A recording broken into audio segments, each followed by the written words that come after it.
Cars and Coffee Stories. We're in San Clemente, California. Next to me is Joe. Nice to meet you. Nice to meet you, sir.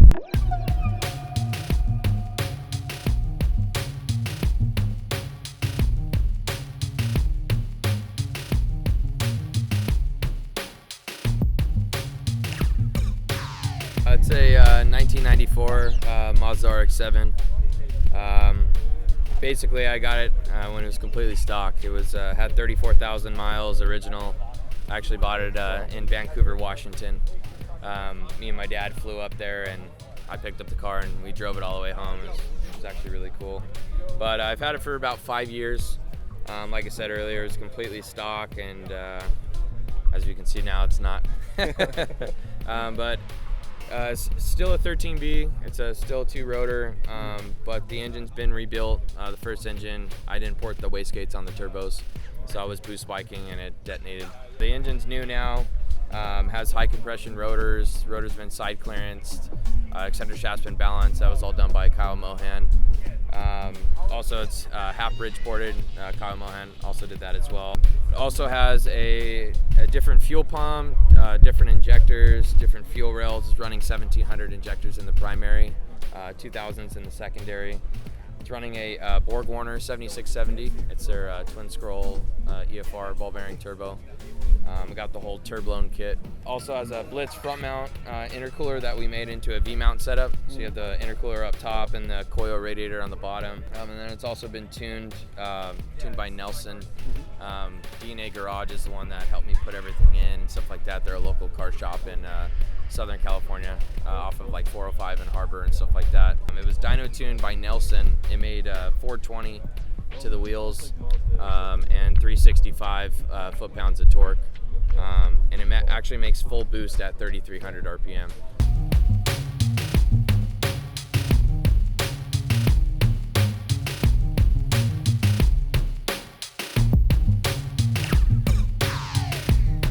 And then it does have the gram lights. Wheels, I'm running 245s in the front and 275s in the rear. I'm actually going to be going with different tires. I'll probably run like a semi-slick setup just to get a little more grip, because first and second gear it doesn't really get much grip. I need a little bit bigger tire, something more sticky. It also has two 25-row dual oil coolers on both sides for cooling, because I do take it on the track. Oh, you do track? Yeah. Okay. Yeah, so I do take it on track every once in a while. I don't do it all the time, but every once in a while, like during 7 stock, probably like once a year, I take it on the track.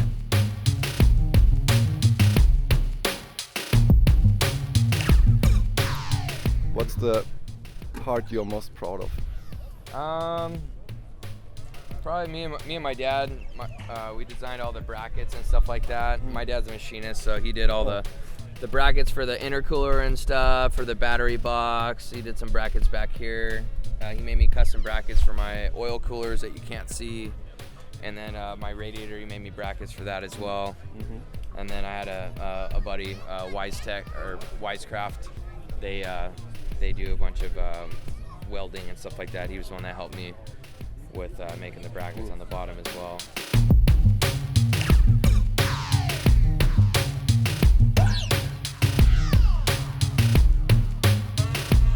Here is basically stock. Has the stock seats. Steering wheel's been changed, running a Momo steering wheel, and then I have 4 Defi gauges up top. It's a boost, oil pressure, oil temp, and water temp. Just to monitor the cooling of the car, because that's something that was, kind of like the downfall of a lot of the rotary stuff, is they were made to run so dang hot to pass smog emissions and all that kind of stuff. And when you run an engine hot, it doesn't really like to last as well, or last as long as it should. I like what you did on the exterior, especially the rear. Oh, okay. Who is building this? I love this. This is a RE Amemia rear wing, and then this is the RE Amemia rear taillight finisher cover. Nice. So it's a company from Japan that I actually had. I had this shipped from Japan. This I got off of someone that had it here, but that's also from Japan as well. Wow. And then it's running a Kakimoto exhaust, which is also from Japan.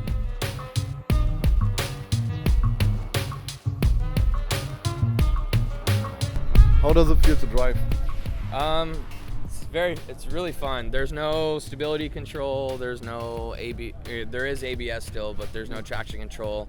So it's a very, very fun to drive. There's not a lot of, security stuff or safety features you have on it, when it comes to, getting sideways and stuff. So you actually have to drive the car. Okay. Cool. Yeah.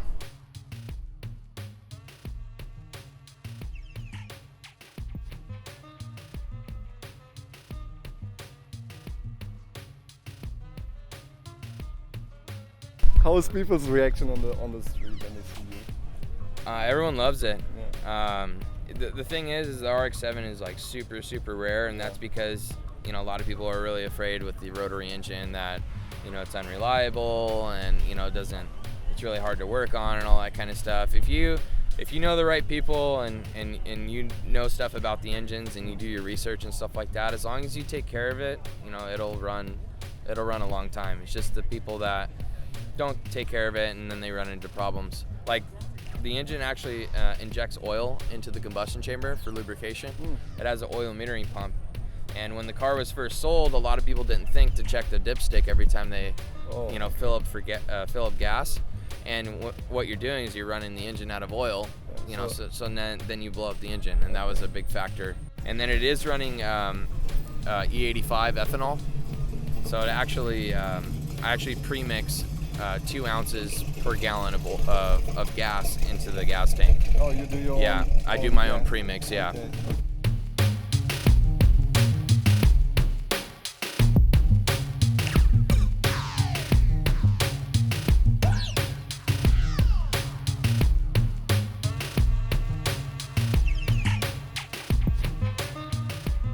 Last question. Yeah. What was your best experience with the car so far, or the worst? The best experience I had was when me and my dad went up to get the car. It was really cool. Like I said, we flew up, met with the guy. I've never seen the car. I've never driven the car. The guy let me drive it, and as soon as I drove it, I was like, I kind of fell in love with it, and he let me drive it to the bank. I ended up pulling out the money. We went back to his house, finalized the paperwork, and then I drove it with my dad. We 18 hours all the way home. Wow. So yeah, it was cool. It was a cool trip, and it was also scary at the same time because you're in a car that you don't know, especially with the reputation that these have, and you're driving it 18 hours across the country all the way home. So it was kind of nerve-wracking because you don't know if you're gonna make it or not. But yeah, I made it, no problem, and I'm really happy with the car. It only has 50,000 miles on it right now for being almost 25 years old. It had 34,000 when I got it from the original owner, so I got very, very lucky.